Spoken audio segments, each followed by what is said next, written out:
todas as suas barreiras e contenções, sendo que a principal é que a edição de um decreto de crédito suplementar, não interessa o montante dele, não amplia o gasto. Ele está cingido, restrito ao decreto de contingenciamento. É isso que torna, é esse o mecanismo que torna a execução do orçamento uma realidade e que faz com que se perceba o que se tem de fazer para que essa execução ocorra dentro de princípios de respeito à responsabilidade fiscal, como a lei diz. Obrigado, senhor presidente. A doutora Janaína Pascoal, 2 minutos e meio para as suas questões. Obrigada, excelência. Cumprimento a senhora presidente. Presidente, no início da fala de Vossa Excelência disse que 2015 foi um ano difícil em virtude da crise no exterior, sobretudo nos Estados Unidos. Eu gostaria de saber se Vossa Excelência poderia explicar por que o Chile, o Peru, o Paraguai, a Bolívia e o México cresceram, apesar desta mesma crise. Em que medida essa crise atingiu o Brasil e não atingiu estes países? Também gostaria de saber de Vossa Excelência por que não foram feitos cortes em 2014 e foi feito um corte histórico em 2015. Eu pergunto isso porque nós juntamos aos autos algumas matérias jornalísticas que mostram que o ministro Mantega teria aconselhado Vossa Excelência a fazer cortes em 2014 e que Vossa Excelência teria dito que não o faria porque isso prejudicaria a reeleição.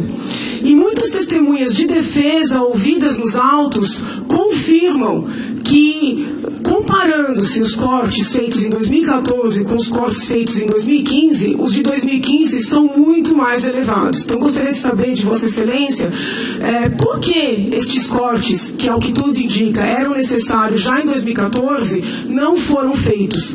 E aí até faço referência à fala do próprio ex-ministro Nelson, que disse que os cortes feitos em 2015 fizeram de 2016 um ano menos difícil. E ele mesmo reconheceu que se tivessem sido feitos cortes em 2014, 2015 também não teria sido um ano tão problemático. Para finalizar, novamente cumprimentando Vossa Excelência, eu queria fazer um registro por questão de justiça. Quem lidera este processo é Dr. Hélio Bicudo, que foi membro do PT durante muitos anos. Então, só por uma questão de justiça, inclusive com a senhora Maria Lúcia, que é filha do doutor Hélio aqui presente, que eu acho que está aqui representando toda a sociedade que nos apoia, eu gostaria de esclarecer isso para Vossa Excelência. Muito obrigado.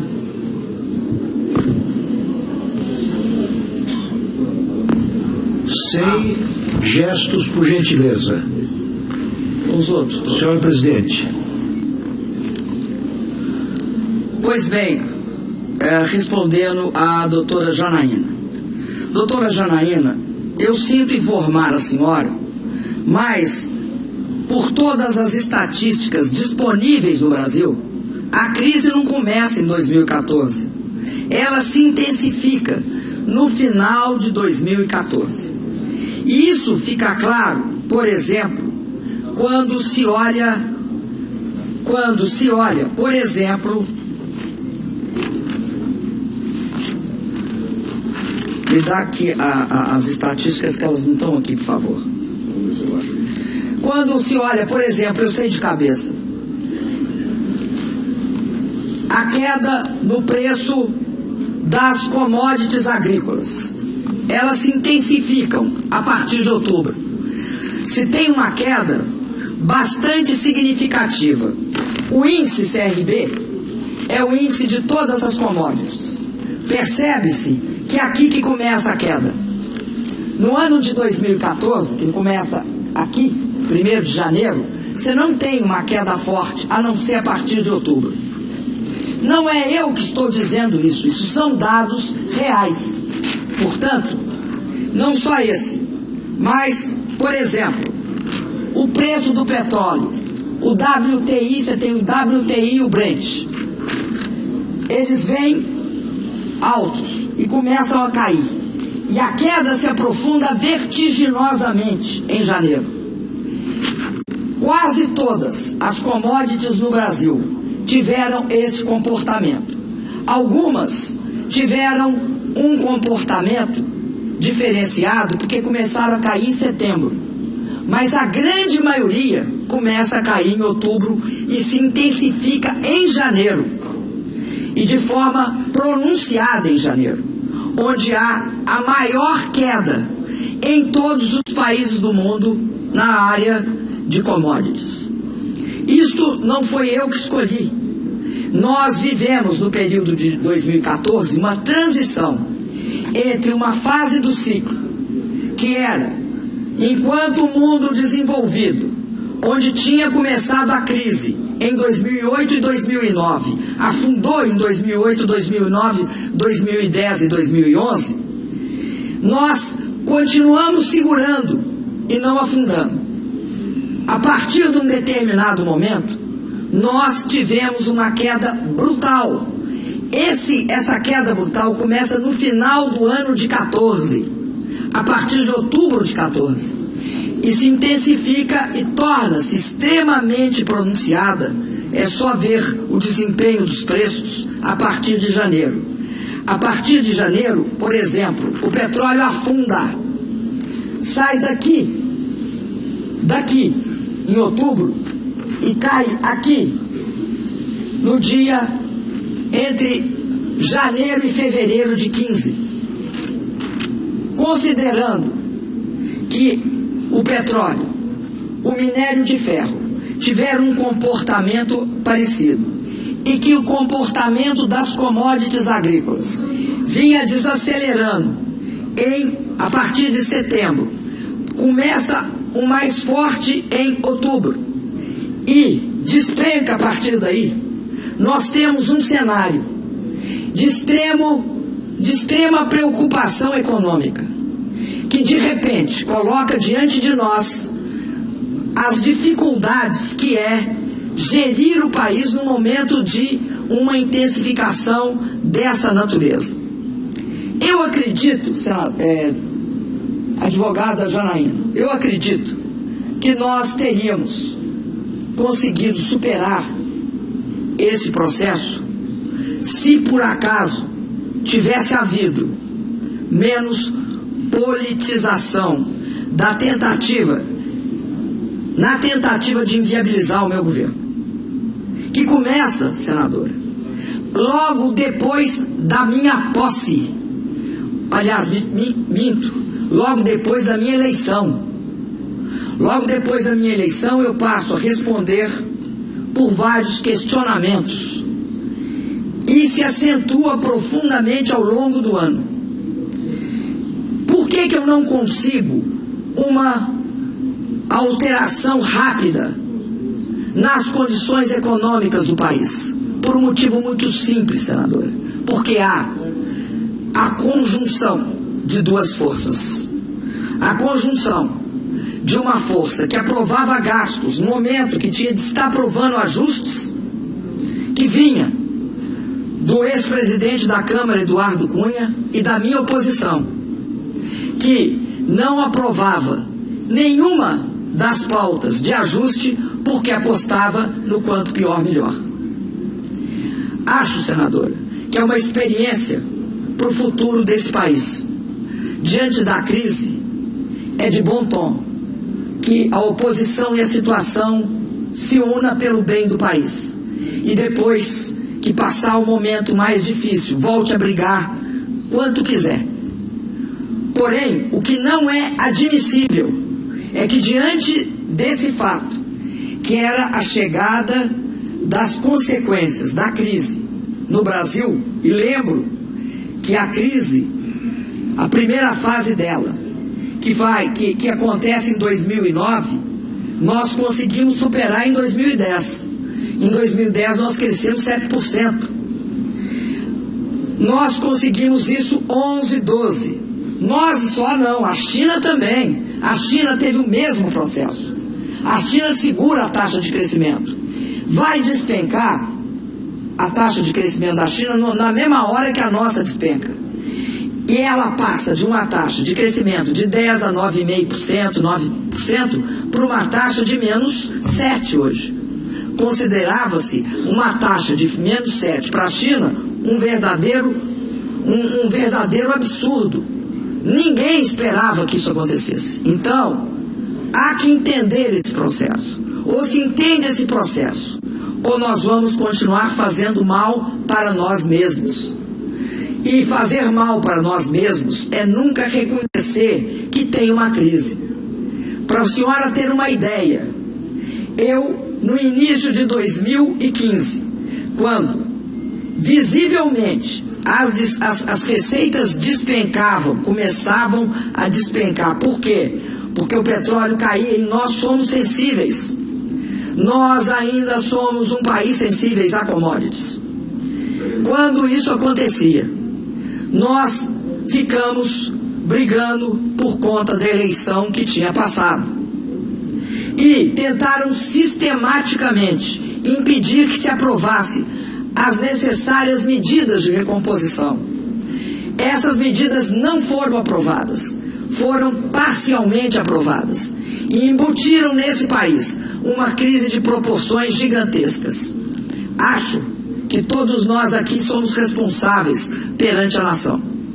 Acho que não é possível acreditar que num processo intenso de queda da atividade econômica, como o que acontece em 2015 no Brasil, seja por geração de expectativas negativas, que elas funcionam, de queda da arrecadação. Diante dessas expectativas negativas, a gente fazendo o maior esforço, tanto que fizemos esse esforço, que eu quero dar uma única estatística.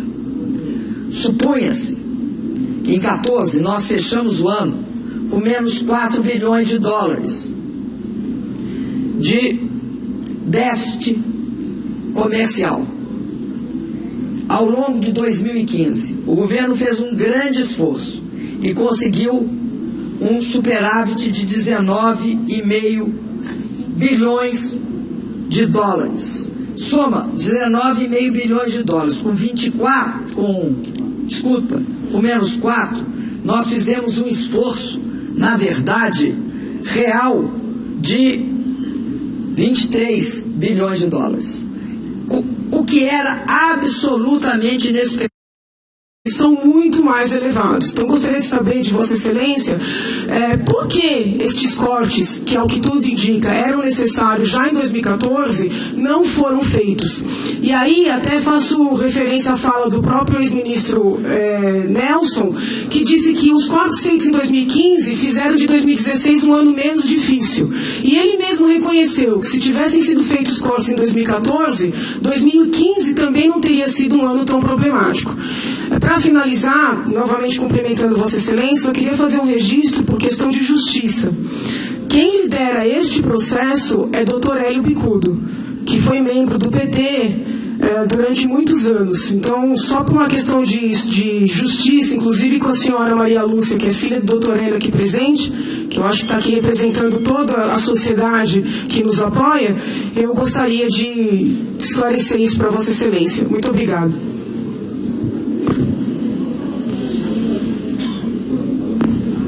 Sem gestos, por gentileza. Os outros. Senhor presidente. Pois bem, respondendo à doutora Janaína. Doutora Janaína, eu sinto informar a senhora, mas por todas as estatísticas disponíveis no Brasil, a crise não começa em 2014. Ela se intensifica no final de 2014. E isso fica claro, por exemplo, quando se olha, por exemplo, me dá aqui as estatísticas, que elas não estão aqui, por favor. Quando se olha, por exemplo, eu sei de cabeça, a queda no preço das commodities agrícolas, elas se intensificam a partir de outubro. Se tem uma queda, bastante significativa. O índice CRB é o índice de todo o quanto pior, melhor. Acho, senadora, que é uma experiência para o futuro desse país. Diante da crise, é de bom tom que a oposição e a situação se una pelo bem do país. E depois que passar o momento mais difícil, volte a brigar quanto quiser. Porém, o que não é admissível é que diante desse fato, que era a chegada das consequências da crise no Brasil, e lembro que a crise, a primeira fase dela, que acontece em 2009, nós conseguimos superar em 2010. Em 2010 nós crescemos 7%. Nós conseguimos isso 11, 12. Nós só não, a China também. A China teve o mesmo processo. A China segura a taxa de crescimento. Vai despencar a taxa de crescimento da China na mesma hora que a nossa despenca. E ela passa de uma taxa de crescimento de 10% a 9,5%, 9%, para uma taxa de menos 7% hoje. Considerava-se uma taxa de menos 7% para a China um verdadeiro absurdo. Ninguém esperava que isso acontecesse. Então, há que entender esse processo. Ou se entende esse processo, ou nós vamos continuar fazendo mal para nós mesmos. E fazer mal para nós mesmos é nunca reconhecer que tem uma crise. Para a senhora ter uma ideia, eu, no início de 2015, quando visivelmente as receitas despencavam, começavam a despencar. Por quê? Porque o petróleo caía e nós somos sensíveis. Nós ainda somos um país sensíveis a commodities. Quando isso acontecia, nós ficamos brigando por conta da eleição que tinha passado. O dia entre janeiro e fevereiro de 15, considerando que o petróleo, o minério de ferro tiveram um comportamento parecido e que o comportamento das commodities agrícolas vinha desacelerando a partir de setembro, começa o mais forte em outubro e despenca a partir daí, nós temos um cenário de extrema preocupação econômica, que de repente coloca diante de nós as dificuldades que é gerir o país no momento de uma intensificação dessa natureza. Eu acredito, advogada Janaína, eu acredito que nós teríamos conseguido superar esse processo se por acaso tivesse havido menos politização na tentativa de inviabilizar o meu governo, que começa, senadora, logo depois da minha posse. Aliás, minto, logo depois da minha eleição. Logo depois da minha eleição eu passo a responder por vários questionamentos e se acentua profundamente ao longo do ano. Por que eu não consigo uma alteração rápida nas condições econômicas do país? Por um motivo muito simples, senadora. Porque há a conjunção de duas forças.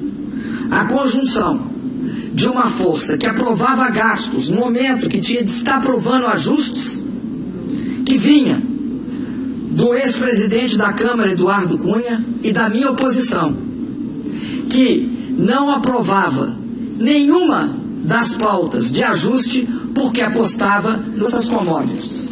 Percebe-se que é aqui que começa a queda.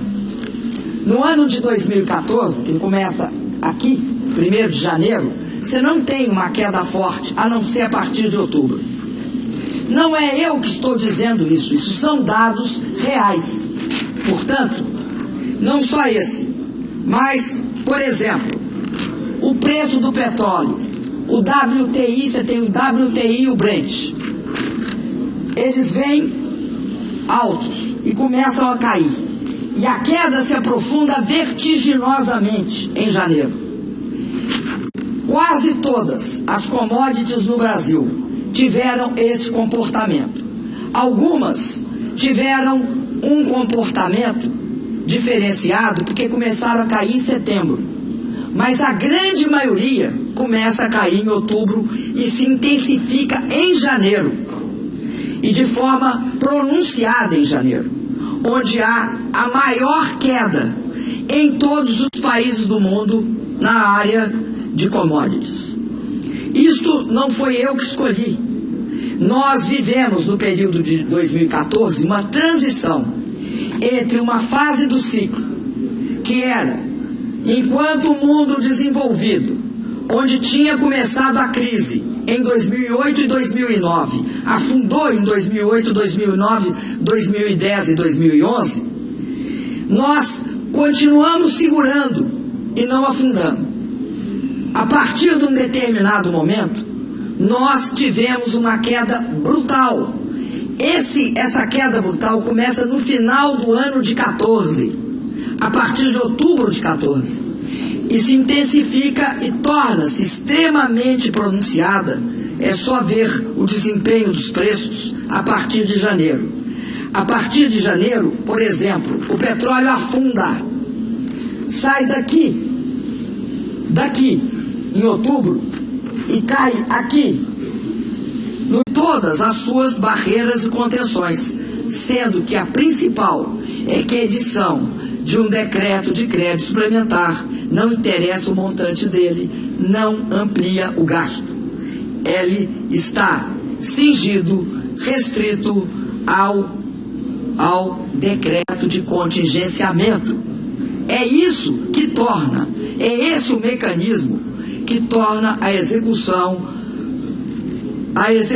do orçamento uma realidade e que faz com que se perceba o que se tem de fazer para que essa execução ocorra dentro de princípios de respeito à responsabilidade fiscal, como a lei diz. Obrigado, senhor presidente. A doutora Janaína Pascoal, 2 minutos e meio para as suas questões. Obrigada, excelência. Cumprimento a senhora presidente. Presidente, no início da fala de Vossa Excelência disse que 2015 foi um ano difícil em virtude da crise no exterior, sobretudo nos Estados Unidos.